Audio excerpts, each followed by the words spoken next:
इस forbidden city के अंदर किसी भी कमरे में जा सकता था, किसी भी कमरे में घुस सकता था और इतनी बड़ी सल्तनत शायद दुनिया में कहीं ना हो। अगर फॉरबिडन सिटी को कहा जाए कि ये एक छोटा सा कंट्री था उस दौर में, तो ये गलत नहीं होगा कि एक गेट से एक बादशाह निकल रहा है, दूसरे गेट से दूसरा बादशाह निकल रहा है और आप यहाँ पे परियाँ आती हैं। कहा जाता है कि यहाँ पे रात के टाइम आप नहीं ठहर सकते। कहा जाता है कि यहाँ पे आके आपको ऐसी फीलिंग्स आएगी कि जैसे आप भी किसी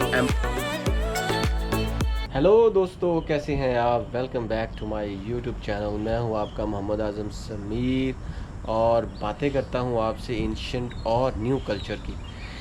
दोस्तों, आज मैं आपको एक ऐसी जगह की सैर कराने जा रहा हूं, बताने जा रहा हूं उसके मुताल्लिक, जो कि बहुत ही यूनिक चीज़ है। वो एक मोनूमेंट है जो कि वर्ल्ड हेरिटेज साइट है, यूनेस्को वर्ल्ड हेरिटेज साइट में उसका नाम आता है। तो इस वीडियो को देखना है आपने एंड तक। ये वीडियो होने वाली बहुत ही यूनिक, मुनफरिद और आपके लिए इंफॉर्मेटिव। और अगर तो आप कल्चर और हेरिटेज से करते हैं प्यार और मेरे चैनल में है न्यू, तो इस वीडियो को एंड तक देखें और इस चैनल को भी करें सब्सक्राइब। जी तो दोस्तों, मैं बात कर रहा हूँ चाइना के फॉरबिडन सिटी। ये एक ऐसा फॉरबिडन सिटी है जो तकरीबन 9,999 रूम्स पर मबनी है, जो कि 1406 से लेकर 1420 तक बनता रहा और मिंग डायनेस्टी से लेकर चिंग डायनेस्टी तक ये इम्पीरियल पैलेस के तहत यूज़ होता रहा। और ये दुनिया की वो वाहद बिल्डिंग है जो कि 1987 में यूनेस्को वर्ल्ड हेरिटेज साइट में इंक्लूड हुई और आज तक उसके अंदर जितने भी पार्क्स हैं, जितने भी उसका एरिया है, रीजन्स हैं, वो वैसे का वैसा है और इंटैक्ट है। और दोस्तों, दुनिया में शायद ही कोई ऐसी बिल्डिंग होगी जो तकरीबन 500 साल तक for continuously 500 years forbidden city जो था वो एम्परर्स का पैलेस रहा है। वो एज ए पैलेस यूज़ करते रहे। दोस्तों, यहाँ पे इतने विजिटर आते हैं कि खाली 2012 में 14 मिलियन और 2019 में 19 मिलियन विजिटर्स फॉरबिडन सिटी को देख चुके हैं।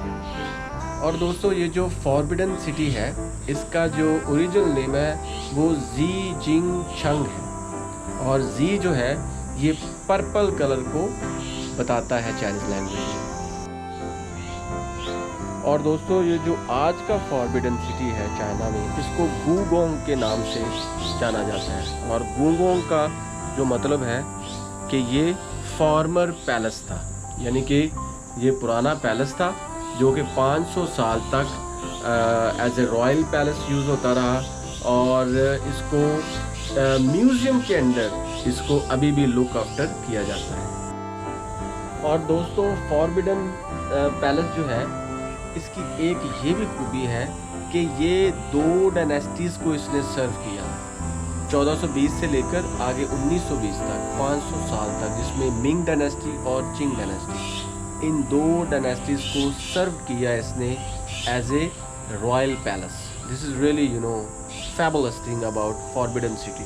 और एक चीज़ जो इसके मतलब और बहुत इंपॉर्टेंट है वो ये है कि ये 14 साल तक इसकी कंस्ट्रक्शन होती है। फॉरबिडन सिटी की 14 साल तक इसकी कंस्ट्रक्शन हुई और इसकी जो डिपिक्शन है मिंग डायनेस्टी में और चिंग डायनेस्टी में वो सेम ही है। इट मीन्स कि इसको किसी ने तब्दील ही नहीं किया। ये रेक्टेंगुलर है और 961 मीटर ये उसके कतर पे मुहित है और इसके बहुत से गेट हैं जो मिंग डायनेस्टी और चिंग डायनेस्टी से मंसूब हैं। और दोस्तों, एक और बहुत इम्पोर्टेंट चीज़ जो कि फॉरबिडन सिटी से रिलेटेड है वो ये है कि बीजिंग के अंदर रहते हुए, एक म्यूज़ियम के अंदर रहते हुए, इसमें कोई चीज़ भी उसकी चेंजिंग नहीं हुई। ये वैसे का वैसे है जो आज से 500-600 साल पहले का था। और दोस्तों, जो फॉरबिडन सिटी है, ये फॉरबिडन पैलेस है, मिंग डायनेस्टी से लेकर चिंग डायनेस्टी तक इसमें तकरीबन 4 रिलीजियंस प्रैक्टिस होते थे। शैमनिस्ट, थाओइज़म, बुद्धिज़्म और तिब्बतन बुद्धिज़्म। और सबसे बड़ी बात यह है कि इसके अंदर डिफरेंट हॉल्स हैं, डिफरेंट गेट्स हैं और सेरेमोनियल चीज़ें भी यहाँ से अभी तक ऑब्ज़र्व की। तो दोस्तों ये जो फॉरबिडन सिटी या फॉरबिडन पैलेस है, ये दुनिया में सबसे बड़ा कॉम्प्लेक्स है दोस्तों, एज बीइंग अ पैलेस। और दोस्तों 19 नेबरहुड्स, 870 बिल्डिंग्स और 9,900 कमरे, इतना बड़ा कॉम्प्लेक्स, पैलेस कॉम्प्लेक्स दुनिया में कहीं नहीं। और फॉरबिडन पैलेस या फॉरबिडन सिटी दुनिया में सबसे बड़ा कंस्ट्रक्टेड मिडिवल कॉम्प्लेक्स है और ये तकरीबन 24 बादशाहों को इसने रिजाइड किया, यानी कि 24 बादशाह मिंग डायनेस्टी से लेकर चिंग डायनेस्टी में यहाँ पे एज ए रॉयल पैलेस में रॉयल डायनेस्टीज के तहत रहे हैं वो।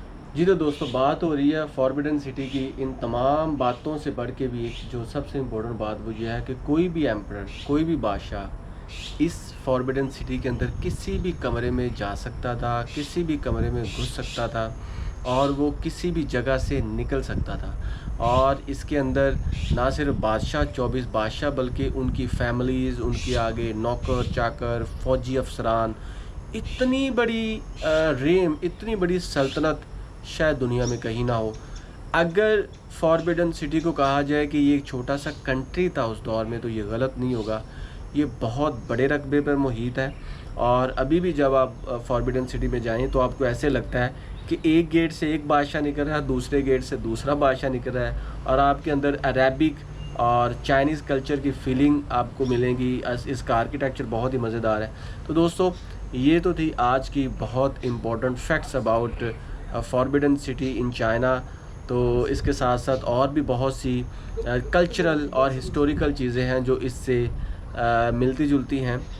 कहा जाता है कि यहाँ पे परियाँ आती हैं, कहा जाता है कि यहाँ पे रात के टाइम आप नहीं ठहर सकते, कहा जाता है कि यहाँ पे आके आपको ऐसी फीलिंग्स आएगी कि जैसे आप भी किसी एम्परर की सब्जेक्ट हैं। तो ये कुछ लेजेंड्स हैं। तो दोस्तों कल्चर के अंदर ज़िंदा रहने वाले कभी भी नहीं मरते, जो कल्चर को ज़िंदा रखते हैं वो भी ज़िंदा रहते हैं। और ये मिसाल हमने सीखी है चाइना से। चाइना अपने एंशिएंट कल्चर और हेरिटेज को हमेशा ही प्रिजर्व करता है। तो दोस्तों इन तमाम बातों के साथ मुझे दे इजाज़त और अगर आप मेरे चैनल में न्यू हैं तो इसको करें सब्सक्राइब, अगर आप दुनिया के पुराने और नए कल्चर को करते हैं मोहब्बत।